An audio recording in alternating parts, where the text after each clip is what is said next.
Hadi elin sofraya, karnını doyur. Bak el, burası senin de evin. Biz akrabayız.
Bak Barzan.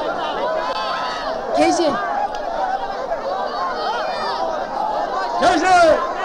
Keşe! Keşe! Keşe benim, ben Barzan! Sen yaşıyor musun? Sana oldu da dedim.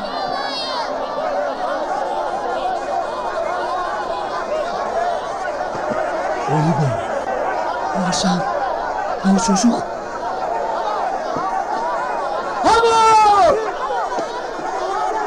O Barzan sen misin? Sen yaşlı mısın? Ama o çocuk kimin ama?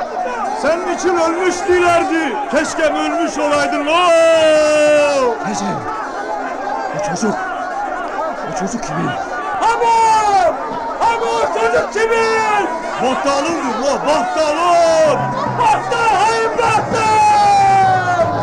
Allah'ım selamet etti! Demek babam ağalık gücünü böyle gösteriyor. Artık o benim babam değildir. Koruculuk da, ağalık da yerin dibine batsın.